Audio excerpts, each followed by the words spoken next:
You ever smell motor oil and feel your whole life come rushing back at you? I do. Every time. Even now, sitting in this damn cold kitchen with my knuckles swollen and my back groaning like the old lift at the shop used to, I swear I can still smell it. Oil and sweat. And maybe just a trace of blood from the times the wrench slipped. That smell ain't just a scent. It's a life. My life. I was a mechanic for 43 years. 43. I started when I was 19, just after my pa died and left me nothing but his debts and a busted-up wrench set. He drank himself into the grave, but he taught me enough before he did. Fix what you can, and don't complain about the rest. That was his wisdom, and I took it to heart. I built my little garage from the ground up, brick by brick, tool by tool. It wasn't fancy, but it was mine. I fixed everything: pickups, tractors, bikes, even a lawnmower once that some idiot filled with diesel. People trusted me, not because I was smart, but because I showed up. Every damn morning, 6 days a week, grease under my nails and fire in my gut. And I did it all for one reason. Tommy, my boy, my only boy. Tommy was born in the dead of winter, 1989. January 2nd. The roads were iced over and my truck wouldn't start, so I pulled a neighbor's snowmobile to get Marie to the clinic. By the time we got there, she was halfway through labor, and my fingers were so frozen I couldn't even hold her hand right. But when I saw him, that little red screaming bundle, I felt something inside me change. Like an engine that had finally kicked over after 1,000 failed starts. I wasn't much of a poet, but I remember saying, "He looks like a fighter." Marie laughed, even through the pain. She always had a light laugh, the kind that made you forget your own bitterness for a moment. We named him Thomas, after her father, but he was always Tommy to me, a skinny kid with wild brown hair and eyes that soaked in everything. He had this quiet way of looking at the world, like he was already trying to figure it out. Never loud, never reckless, just watching. I used to bring him to the garage on Saturdays. I'd plop him down on a milk crate while I worked under the hood. He'd sit there for hours, just watching me with those big eyes. "Why do cars break, Daddy?" he asked me once. "Because people drive 'em," I said. He didn't laugh, just nodded, like that made perfect sense. When he turned 8, I gave him his first socket wrench set. Tiny, for little hands. He lit up like Christmas. I let him take apart an old carburetor. Took him all day, and he couldn't put it back together. But I didn't care. That look on his face, pride, wonder, that's the kind of thing a father holds on to. I thought I was doing everything right, working sunup to sundown so he could have what I never did. I kept the lights on, paid for his school supplies, built him a treehouse, read him stories even when I came home too tired to speak. Marie used to tell me, "Don't just build a life for him, Joe. Build it with him." And I tried. God knows I tried. But I was always better with machines than people. And people break a hell of a lot harder than engines do. Marie got sick in 2007. Lung cancer, out of nowhere. Never smoked a day in her life. But that didn't matter to the tumor growing in her chest. By the time they found it, it was stage 4. I remember the night the doctor told us. I sat there holding her hand, feeling like a boy again, helpless and small. Tommy was 18, first year at college. She insisted he stay in school, even as she started fading. "You fight for him, Joe," she whispered to me one night. "You keep that garage, keep something steady for him to come back to." And I promised her. I promised I'd give that boy everything, even if it killed me. She died 6 months later, Spring. April rain tapping on the roof while I held her hand and watched the light leave her eyes. After the funeral, Tommy came home, stood at the edge of the shop, staring in like it was a stranger's place. "Are you okay?" I asked him. He just nodded, said, "Yeah, Dad. Just tired." He was always tired after that. He stopped coming to the garage, said he had too much work at school. Then he switched majors, business administration, said fixing cars wasn't his path. I told him, "That's fine, son. Make your own road. I'll support you however I can." And I did. Paid his tuition. Sent him rent money when he moved out west. Covered his damn credit card bills when he overspent. I thought, this is what love looks like. Giving everything you have and asking for nothing. But sometimes love turns you into a fool. And fools don't see the knife coming. Life, don't wait on grief. The morning after Marie's funeral, I was back at the garage. The world don't care if your heart's split in half. It still needs its oil changed. So I kept working. Day in, day out. People in town started calling me Iron Joe. Not because I was tough, but because I never stopped turning wrenches. Truth was, I didn't know what else to do. You take away the grease, the steel, and the grit. What's left of a man like me? Tommy called once a week for a while, then once a month, then whenever. I'd ask him to come home for the holidays. He'd always say, "I'll try, Dad." But there was always some reason. Finals, new job, a girl, a business meeting. And me, like an idiot, I'd say, "I understand." Every time. But I didn't. The house was too damn quiet. Her seat at the dinner table stayed empty. Her laugh didn't echo through the kitchen anymore. And that boy, my boy, he was turning into a voice on the phone. Still, I believed in him. Even when the stories started to change. One month he was working for a tech company. The next he was consulting. Said he was building something big. Always vague, always busy. I figured he was chasing his dreams, and I was proud. I told the boys at the shop, "My son's gonna make something of himself. He's got brains, not like me." I meant it as a compliment. Didn't know then that the smarter ones just learn how to lie better. By 2019, the shop was wearing thin, like me. The lift was starting to groan, the heater barely worked in winter, and my knees had gotten so bad I had to sit to work the lower bolts. But I kept going. Hell, I was still doing 3-4 cars a day.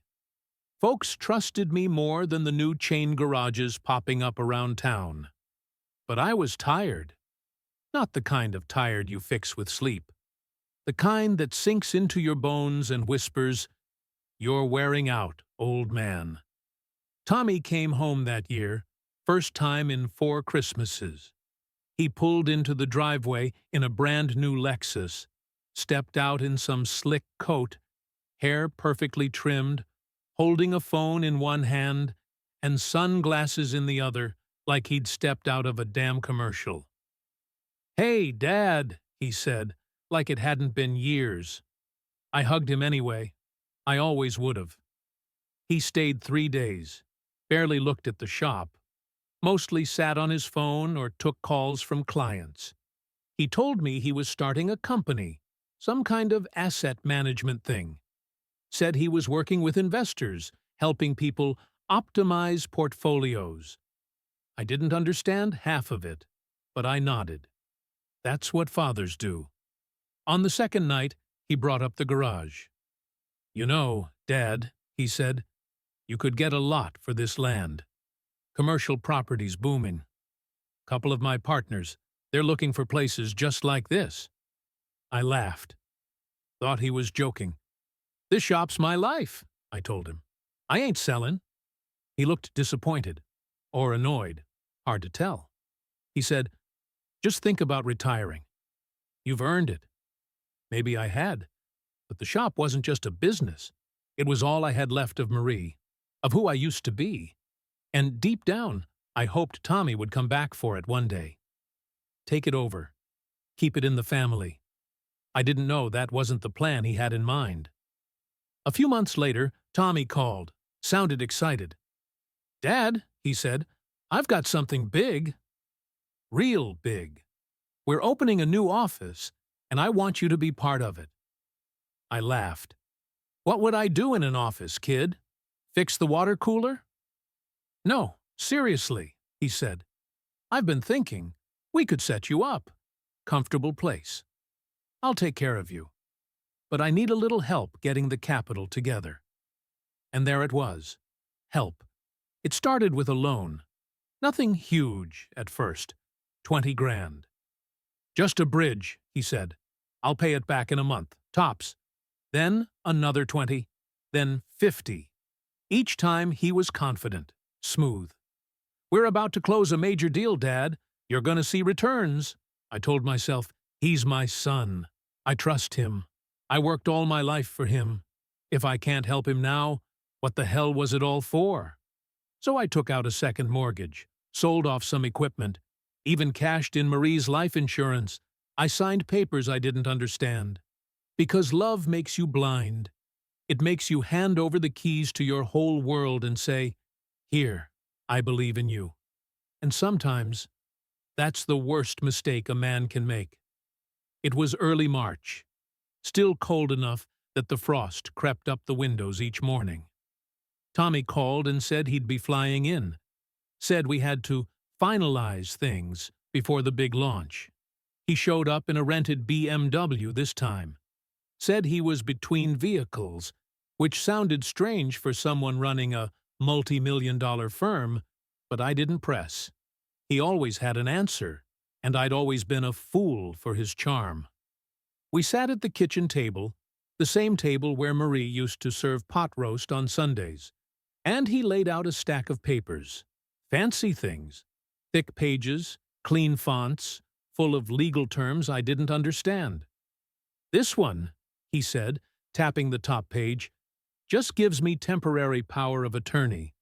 Just makes the investment smoother, quicker." I hesitated. He saw it. "Dad," he said, "you trust me, right?"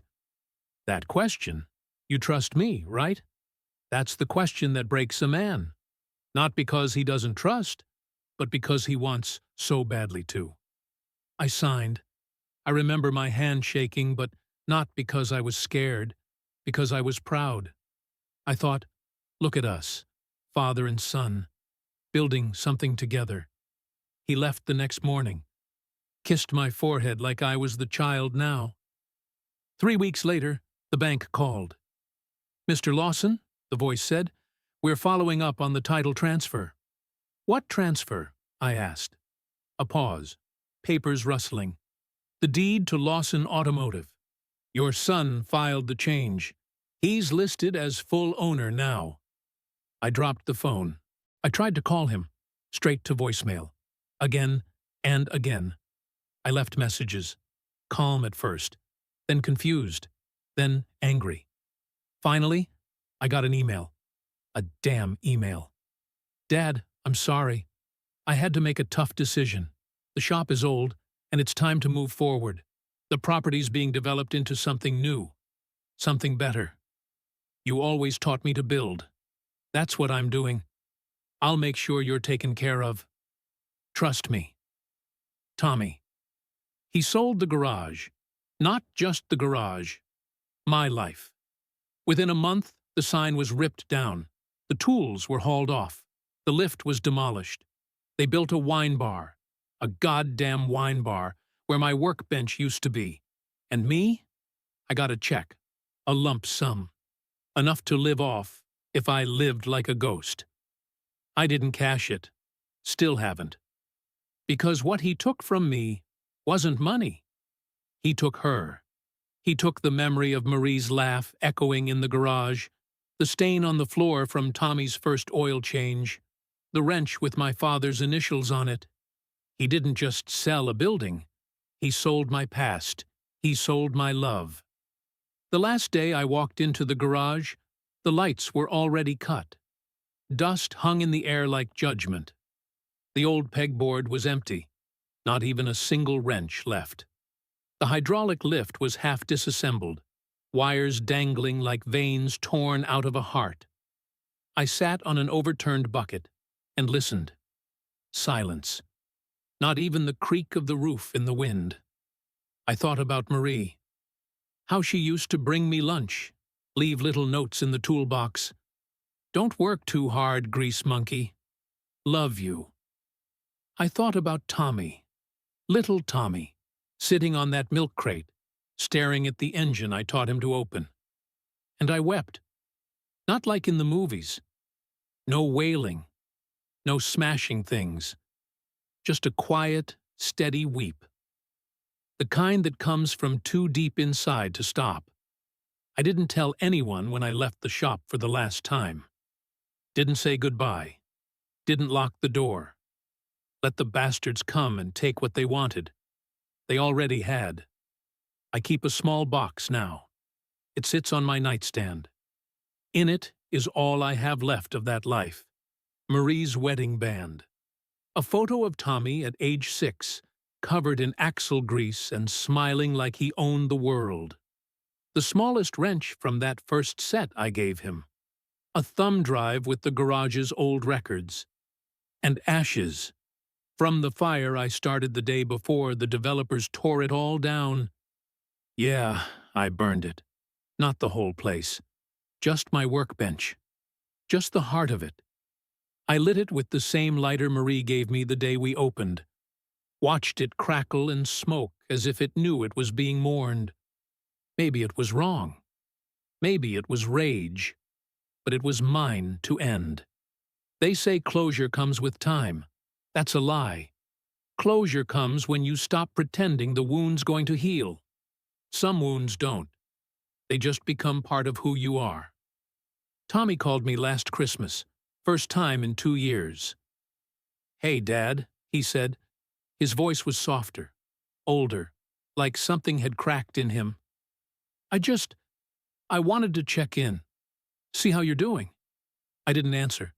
"Dad, I know you hate me." Silence. "I messed up. I thought I was doing the right thing. I thought you'd be proud." I finally spoke. "You thought wrong." He was quiet a long time. Then, "I miss Mom." "She'd be ashamed," I said. He didn't argue, just said, "I'm sorry." I wanted to scream, to say, sorry doesn't build walls back up. Sorry doesn't bring back trust, or time, or love. But I didn't. Because I wasn't angry anymore. I was just tired. People ask me if I ever talk to him now. Sometimes, not often. He sends cards on holidays. Occasionally, a letter. Sometimes money I never cash. We're polite now. Strangers with a shared history. I live quiet, in a small rented place on the edge of town. Watch the sun rise with a mug of black coffee. Sometimes I fix lawnmowers for the neighbors, just to keep my hands busy. People still recognize me. "Aren't you Joe Lawson from Lawson Automotive?" I just nod. But I'm not that man anymore. He died with the shop. What remains is something else. Not a victim, not a survivor. Just a man who loved too hard, trusted too much, and learned too late that the deepest wounds don't come from enemies. They come from those you raised with your own 2 hands. Leave a like and subscribe to my channel so you don't miss new stories.